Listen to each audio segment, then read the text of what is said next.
Naquele tempo, Jesus contou esta parábola para alguns que confiavam na sua própria justiça e desprezavam os outros.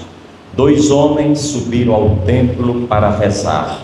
Um era fariseu, o outro cobrador de impostos. O fariseu de pé rezava assim em seu íntimo: ó Deus, eu te agradeço, porque não sou como os outros homens, ladrões, desonestos, adúlteros, nem como este cobrador de impostos.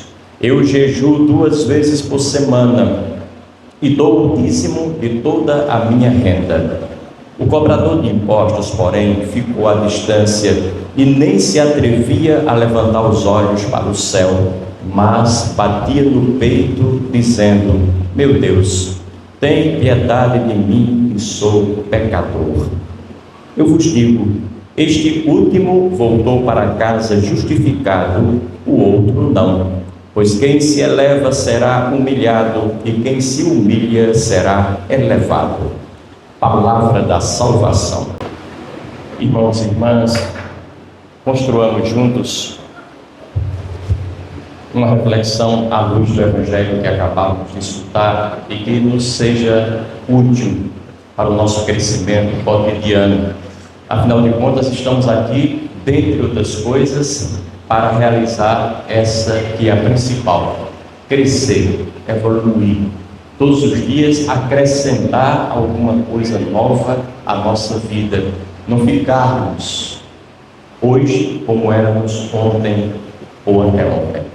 Todos os dias aprender, nem que seja uma coisinha de nada, já valeu a pena. Não ficarmos estáticos, porque uma das características fundamentais da vida é a dinamicidade. A vida é dinâmica, ela corre, ela acontece, e ela acontece invariavelmente trazendo-nos novidades a cada instante. A dignidade no ser humano, o equilíbrio no ser humano, o crescimento no ser humano, estão todos relacionados à capacidade que ele tem ou não de acolher essas novidades. Antes, olhá-las, percebê-las, tomar consciência delas e depois introduzi-las na sua vida. O Evangelho de hoje nos oferece 2 caminhos de relacionamento com Deus, 2 formas distintas da gente encarar a espiritualidade, a relação da gente com Deus, com a vida, com o essencial, com aquilo que nos é imprescindível. Um é o caminho do fariseu, o caminho do homem tido como homem perfeito, o caminho daqueles que buscam intransigentemente a perfeição. O outro é o caminho do cobrador de impostos, do publicano, que é o caminho do pecador, daquele que sabe que não é perfeito, que se sabe muito pecador, mas que reconhece as suas imperfeições e quer a ajuda de Deus para ultrapassá-las, se é que elas têm essa possibilidade de ultrapassagem. O texto diz no começo uma coisinha muito importante, é um detalhe, mas que não nos pode escapar de forma alguma. O fariseu rezava assim no seu íntimo: nosso Deus é aquele que vê o que se passa no nosso íntimo. Nosso Deus é aquele que enxerga as nossas intenções, é aquele que acompanha os nossos pensamentos, é aquele que está dentro de nós e nos percebe antes de externarmos qualquer coisa da nossa interioridade. Às vezes, nós dizemos acreditar nisso, mas vivemos como se não acreditássemos.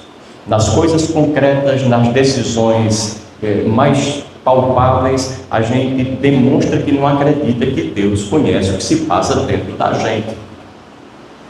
Por exemplo, uma coisa muito simples que vocês vão entender: colocar a intenção para rezar na missa por um ente querido nosso, um falecido. Tem pessoas que acham que se o nome não sair aqui, da boca de quem diz, de preferência da boca do padre, a sua oração não valeu. mas ela acredita que Deus conhece tudo, que Deus sabe tudo, inclusive acredita e diz que Deus conhece o que se passa em seu coração, mas ela precisa ter a validação de uma pessoa para dizer em voz alta, para todo mundo saber por que defunto ela reza. Eu acho isso uma coisa tão interessante, os paradoxos da vida da gente. Isso não quer dizer que a gente, por exemplo, numa missa, uma intenção de 7 dias, faz 7 dias que a gente perdeu um falecido. É muito bom que a comunidade reze com a gente, tome consciência da perda da gente, porque muita gente nem sabe que aquela pessoa faleceu. Um 30º dia é uma data importante, e a gente já convencionou isso.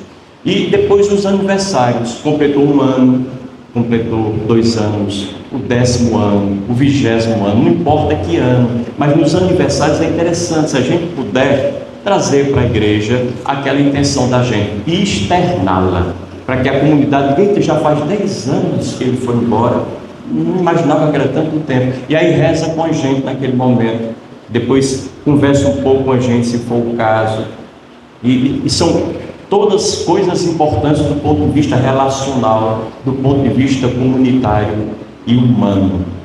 Entretanto, colocar todos os dias, a gente está lá com uma intenção, colocar aí, quanto tempo faz? 2 meses e 3 dias, 10 anos, 4 meses e 8 dias.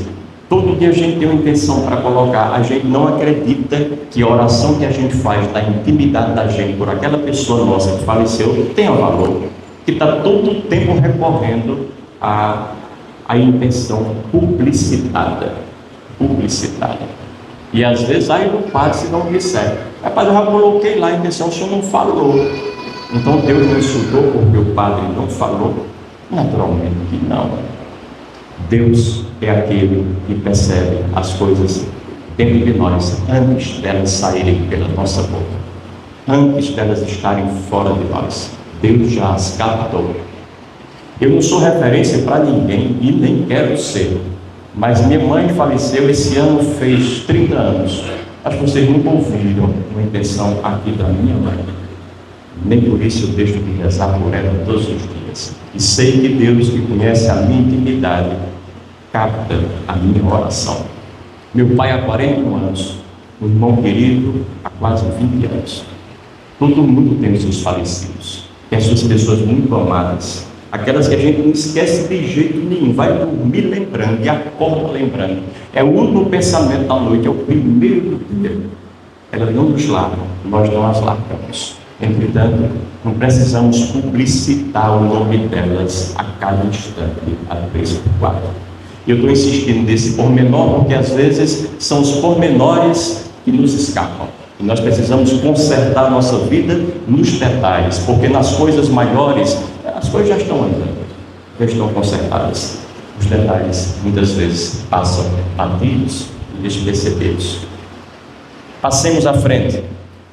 O fariseu representa todos nós quando buscamos crescer espiritualmente, porém de forma equivocada. Quando, em nome de Deus, em nome da fé, em nome da religião, nós cometemos inúmeros erros, crassos erros. Primeiro erro que o fariseu comete e que nós podemos evitar: criticar, julgar e condenar os outros, ignorando e fugindo da sua própria verdade. Todas as vezes que nós temos críticas exageradas frente à vida dos outros, é porque nós ainda não reconhecemos os nossos próprios defeitos. É aquilo que diz a sabedoria popular: quando se aponta o dedo para alguém, pelo menos 3 dedos estão voltados para nós. Geralmente, na crítica que nós fazemos às pessoas e no julgamento, existe sempre aquele mecanismo básico da psicologia, da transferência e projeção. A gente vai transferindo para as pessoas, vai projetando nelas aquilo que existe em nós e nós não somos capazes de acolher e de aceitar como algo nosso. Então é mais fácil a gente ver estampado na vida dos outros. Mas ninguém se engane, o que a gente vê lá é o que a gente traz aqui, a escala no coração da gente. Quanto ao julgamento, eu acho que 2 detalhes nos faltam. Não julguemos ninguém, porque o que nós vemos da vida dos outros, que nos permite, eventualmente, tecer algum julgamento, é muito pouco, é insuficiente. Nós vemos uma coisinha aqui, uma coisinha acolá, um detalhe, e não podemos, não é justo julgar ninguém por conta disso, porque Deus vê tudo e nem por isso julga. Deus enxerga a totalidade das pessoas e não faz julgamento de ninguém. Nós que vemos uma partezinha, achamos que temos o direito de o fazer. Percebam a desproporção e que recai contra nós nesse sentido. Mas se por um lado nós não devemos julgar ninguém, por outro lado, e atenção para isso, não aceitemos o julgamento que ninguém faça a nosso respeito. Porque às vezes alguém diz, fulano de tal isso, fulano de tal é aquilo, você é isso e aquilo, você... E nós sabemos que nós não somos. E nós sabemos que aquele julgamento não corresponde a nós. Não tem a menor compatibilidade conosco. Nós sabemos disso. Então não aceitemos. Quando a gente não aceita, quando a gente não escuta, quando a gente faz de ouvido mercador, quando a gente fecha os ouvidos para determinadas coisas, especialmente de pessoas com quem a gente não tem contato nenhum, que não nos conhecem de lugar nenhum e, portanto, não tem autoridade mínima para falar sobre nós, nós crescemos, nós vamos para frente. Não aceitemos, não introjetemos o julgamento, os comentários, muitas vezes maldosos ou negativos de quem quer que seja a nosso respeito. Não aceitemos. Deixem falar. Aliás, o que os outros dizem a mim, sobre mim, pertence a eles, não pertence a mim. O que os outros dizem sobre nós não nos pertence, pertence sempre aos outros, nunca a nós. Deixem falar, deixem bradar, deixem gritar, deixem apontar. Quem tem boca, fala, mas quem tem ouvido, seleciona o que vai ouvir ou o que vai deixar para lá. Lembrem-se daquela sabedoria dos nossos ancestrais: os cães ladram e a caravana passa. Esteja dentro da caravana, deixe os cães ladrarem à vontade. Passe, faça o seu percurso, siga em frente, vá para onde deseja ir e objetivou chegar muito antes dos cães estarem à beira da estrada. Não sucumba em relação a isso. Segundo erro do fariseu, e esse erro é importante, comparar-se aos outros. Comparar-se aos outros. Nenhum de nós pode se comparar a ninguém. No máximo você pode se comparar a você próprio num passado recente ou distante do seu próprio percurso, da sua própria jornada.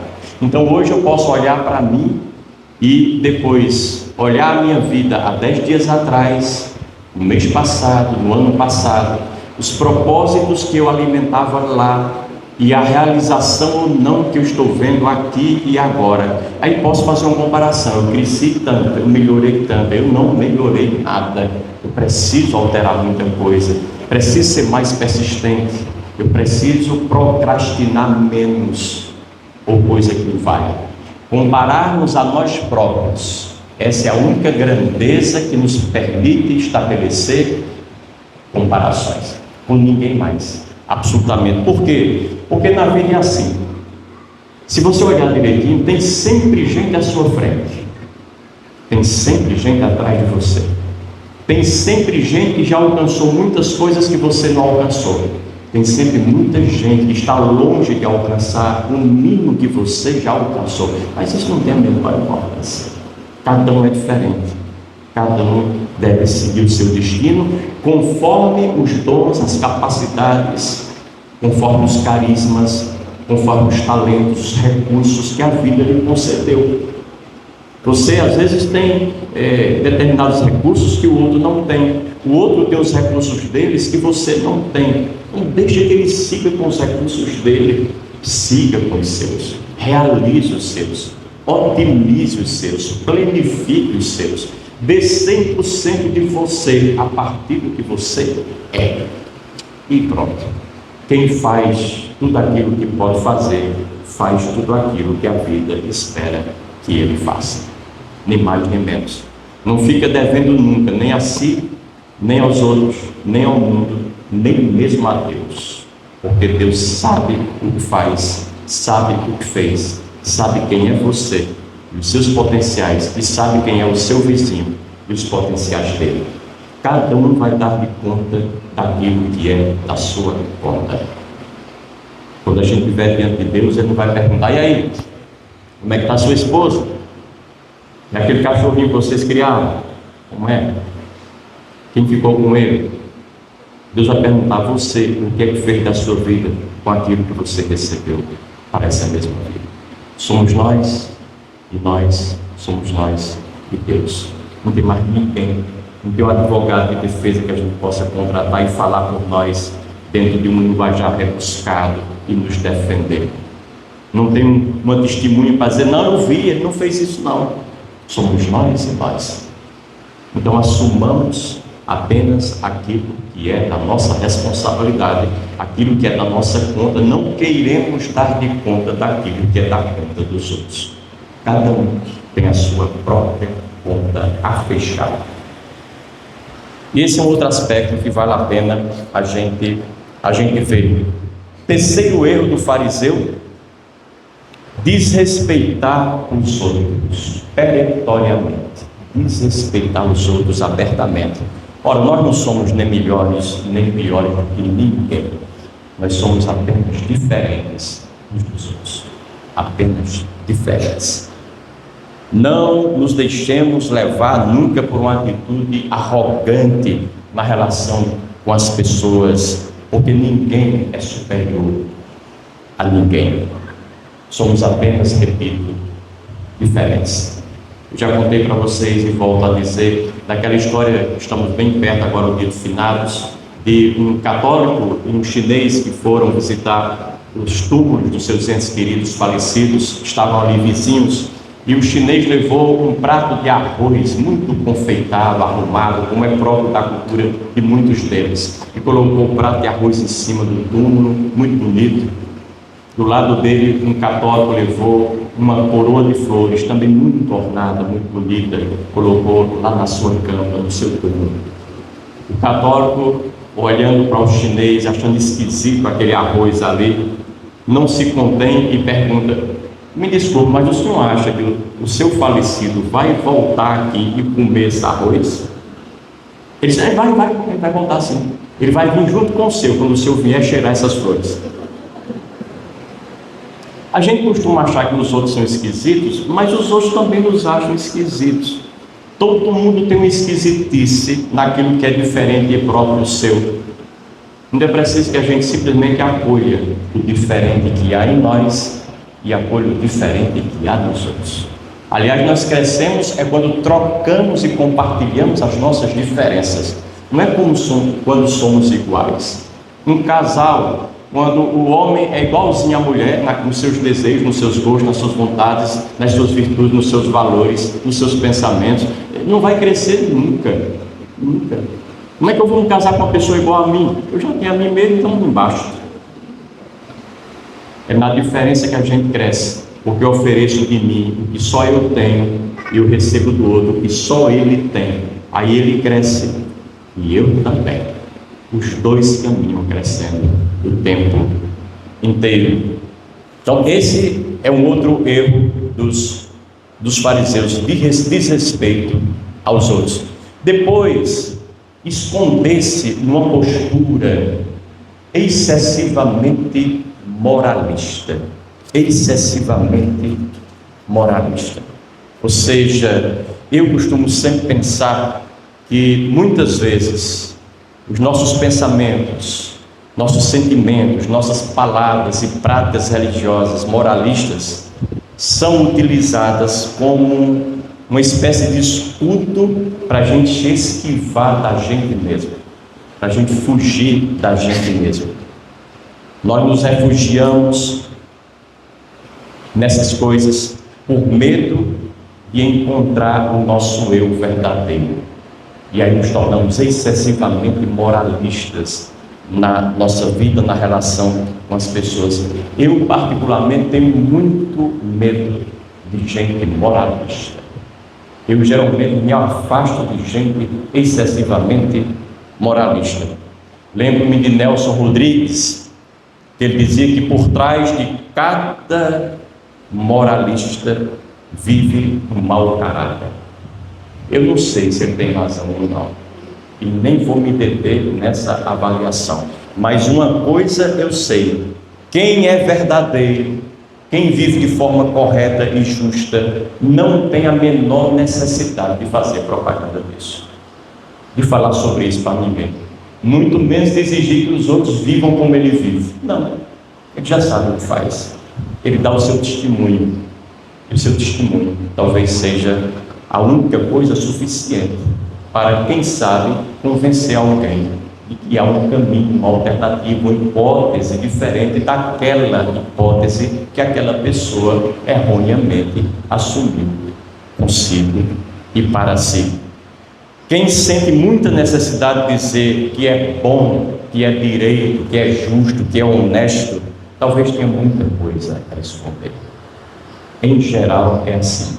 E a psicologia não mente quando faz essas avaliações. Então tenhamos cuidado com aqueles que se colocam muito acima do bem e do mal e se apresentam como defensores intransigentes da moral, da tradição, dos bons costumes, da família, da religião, da igreja, do matrimônio ou coisa que valha. É bom ter cuidado. Coloque um pé atrás. Alguma coisa não está funcionando bem aqui. E eu preciso observar que coisa é essa. Eu mesmo, por ser um homem público, padre é sempre um homem público, sempre me declaro pecador, mas confiando na misericórdia de Deus. E é bom a gente olhar essa parábola do Evangelho de hoje. O fariseu que diz: Senhor, muito obrigado, porque eu sou um homem de valor. Eu não sou como esse resto de gente aí não, pecador, que não paga imposto, que é imoral, que é indecente. Não sou. Eu sou um rapaz de direito. Muito obrigado por isso, Senhor. E o homenzinho lá atrás batia no peito, mal olhava para o altar, dizia: Senhor, tenha piedade de mim, porque eu não presto para nada. Se o Senhor não pegar em minha mão e não me ajudar, eu não vou conseguir sozinho. Então olhe para mim, pelo amor de Deus. É preciso que a gente tenha essa humildade, essa lucidez, esses pés no chão, para não nos iludir com uma cantiga falsa, que nos leva a criar também uma vida falsa e falsificada. E não tem pernas para caminhar por muito tempo, não se sustenta por algum tempo. Precisamos consolidar a nossa vida a partir de outros valores. Quarto erro do fariseu: colocar-se acima do bem e do mal. Ele se autoafirma a partir de uma visão idealista e não realista do ser humano. Ora, todo ser humano é passível de pecar e efetivamente peca. Todo ser humano é passível de cometer erros e efetivamente os comete. Faz parte da natureza e muitas vezes independe da nossa vontade. Passamos a vida inteirinha pisando em ovos, com muito cuidado para não quebrar nenhum deles. Mas alguém diz: ei, você. A gente vai e se desvia do pensamento e quebra logo um bocado de uma vez. Você não queria, é você que quebrou. Nossa vida é assim. Lembro-me de um monge budista que dizia: nossa vida é um erro atrás do outro, mas também é uma oportunidade atrás da outra, porque todo erro é uma oportunidade de crescimento, de alteração, de modificação, de um reordenamento na nossa vida. E ele concluía: a nossa vida é uma carrada de erros. A nossa vida é uma carrada de oportunidades, de chances que nós temos a cada instante de mudar, de melhorar, de evoluir, de alterar, de crescer, de ser plenos o tempo inteiro. Então, quem afirma que é incapaz de enganar, de trair, de mentir, de magoar, de roubar e até de matar, ainda não se encontrou verdadeiramente com o seu coração. E é preciso que a gente tenha esse encontro, porque o verdadeiro caminho de santidade não é ser santo. O verdadeiro caminho da perfeição não é ser perfeito, porque nós sabemos que não somos santos, nós sabemos que não somos perfeitos. Aliás, a palavra perfeito em latim vem de perfecto, que significa feito até o fim, acabado.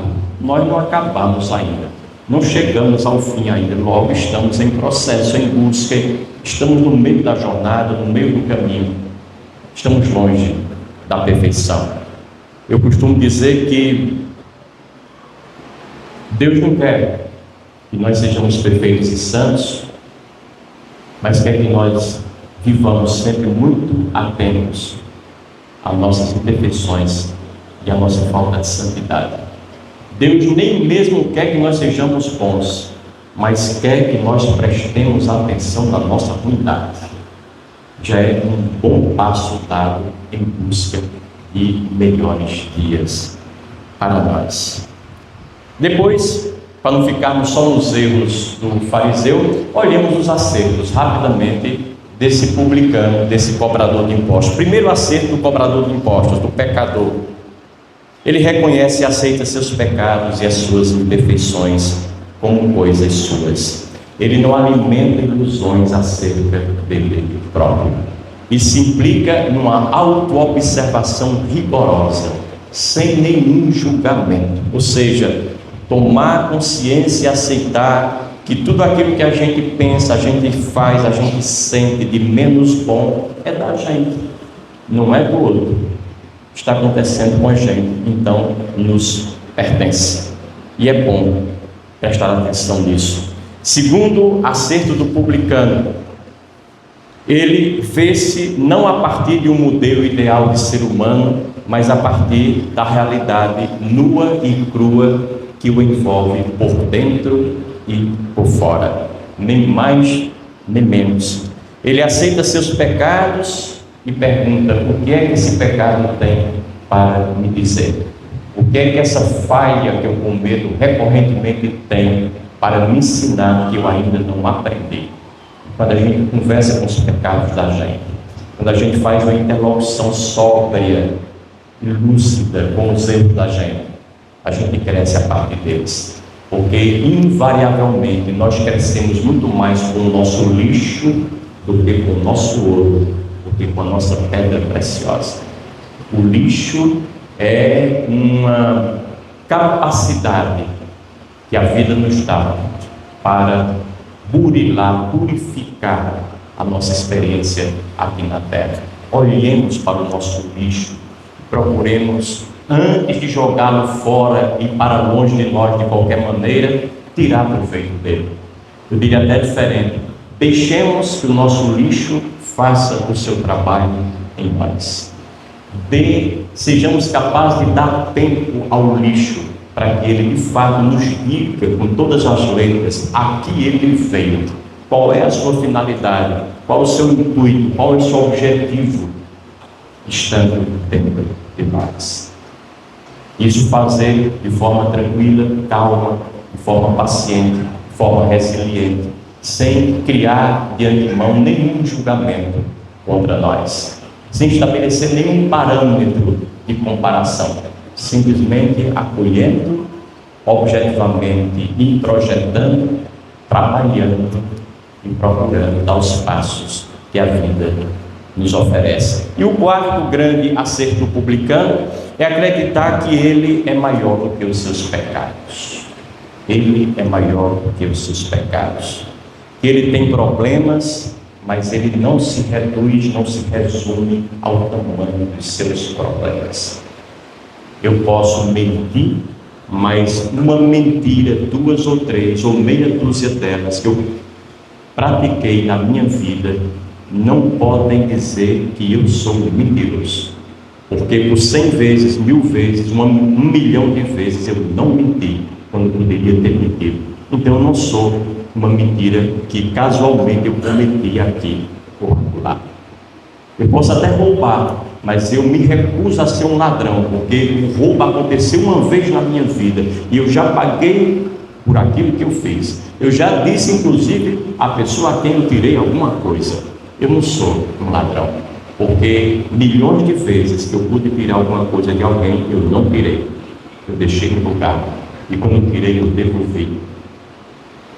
Não podemos nos identificar absolutamente com os nossos erros e pecados, porque eles são ocasionais, eles são circunstanciais, eles estão aprisionados ao momento da minha evolução. E eu não posso, de maneira alguma, confundir as minhas circunstâncias com a minha realidade. Por mais graves que sejam as circunstâncias que me envolvem aqui e agora, a vida é muito maior. Aquilo que eu não fiz de bom é muito mais do que aquilo que eu já fiz de menos bom. O que eu não experimentei de valioso tem muito mais valor do que aquilo que de menos valioso eu toquei com as minhas mãos a cada instante dos meus dias. Temos aí dois caminhos, e o que nos consola é que diante do caminho daquele homem que se acha perfeito, que é o fariseu, diante do caminho daquele homem que se reconhece como pecador, que é o publicano, o cobrador de impostos, Jesus Cristo faz uma opção clara pelo caminho do pecador. Às vezes a gente acha que é tão pecador, que Deus está tão distante da gente, que as nossas imperfeições nos colocam tão longe da graça de Deus. A gente não se acha digno nem de olhar a cara dos outros, porque acha que todo mundo está bem, menos nós. Pelo amor de Deus, esqueçamos totalmente isso. Não são as nossas imperfeições que nos afastam de Deus, antes a nossa falsa perfeição. Não são os nossos pecados que nos obstacularizam na nossa caminhada e encontro com Deus, antes são as nossas incapacidades de reconhecimento desse mesmo pecado. Precisamos reconhecê-los, acolhê-los como coisa nossa e crescer com isso. Porque na verdade, e aqui eu termino, todos nós somos pecadores, nascemos pecadores, faz parte desse barro do qual nós somos feitos. Se bater, ele racha. Se a pancada for maior, ele quebra, ele pode esfacelar. Isso somos nós. É a nossa condição natural. Não fomos nós que inventamos isso. Chegamos à vida e ao mundo dessa maneira. Podemos dizer que foi Deus que nos fez assim. Logo, se a vida, para não falar de Deus, quisesse que nós fôssemos diferentes, naturalmente, teríamos feito diferentes, mas não fez. Tiremos proveito daquilo que nós somos, exatamente como somos. Louvado seja o nosso Senhor Jesus Cristo.